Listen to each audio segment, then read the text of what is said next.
So I just use masking tape. You don't have to have painter's tape. Tape is just more expensive. If you have it, just whatever you have laying around works. If not, Dollar General, put it on your list for things to get when you're at Dollar General, because you don't need to be going to Walmart to get tape. Okay, so what I've done is I just kind of started, I first framed out, I wanted to make more of a square because I don't want it to be too big. It's just me coloring it. But you could make it as big or small as you need to. And then you just get to have fun, and you get to make lines with the tape and have intersecting lines. I have some, obviously these are your parallel lines right here, this one and this one. This one is parallel to this one. You have a line here that goes to here. You know, lots of intersecting lines. This right here is intersecting. So that's how you're getting to practice making intersecting lines, and then parallel lines. They're never going to intersect ever, no matter what. If I continued up, it would just keep going straight. That would just keep going straight, right? They would never intersect, okay? So, I see lots of angles in here. We talked about triangles and angles. So an equilateral triangle, all three sides are the same length. They have the same angles too. So that would be your equilateral. A scalene, gonna have three different lengths. So this one's the longest, you know, this would be the next. So small, medium, large, something like that. And then isosceles, you have two sides that are the same. So these are the same, these right here. So if you look in here, I can see some triangles that I made. This would be a right angle triangle. So I don't know if I did I don't think I did equilateral, but that'd be something that you could include in yours that I did not do because I thought about that after. So if you can get those three triangles in your artwork, that'd be really cool. You'd have all three triangles.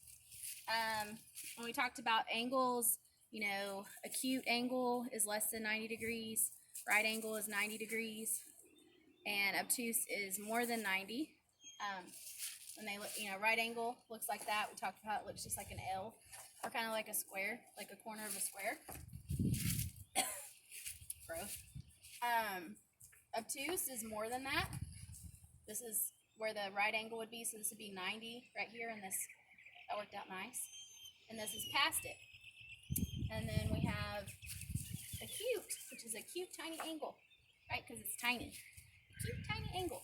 And then obtuse, you can go obtuse, it's huge, it's big, right?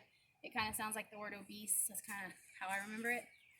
So you have your three angles, three triangles, intersecting lines, parallel lines. You can make different shapes. You don't have to make triangles. This is not a triangle. This would be a polygon. It's an enclosed figure, so that's just line segments that are meeting up and forming a shape that's closed. It means there's no way anything could go inside of it. And then you just get to color. So you can color and you can scribble, because I know some of you like to get in a hurry and scribble, so you don't even really have to stay in the lines with this tape. You can kind of color on it, because when you pull this tape off,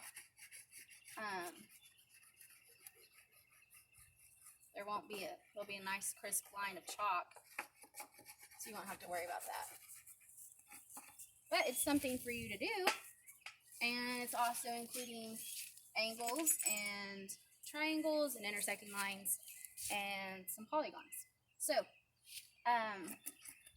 next week I'm going to have a special guest, and I'm not going to tell you who it is, but they will have some neat information about real life application with math.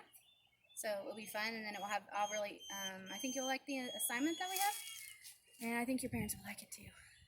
And my mom's behind the camera, so thank you, Mom. And then come here, Lucy. Show what's going on with Lucy. She's got herself wrapped around the trees. You see Lucy? Say hi. Say see you next time. She just wants to play with chalk, and she can't really go anywhere because she's all tied up between two trees. All right, have a good weekend.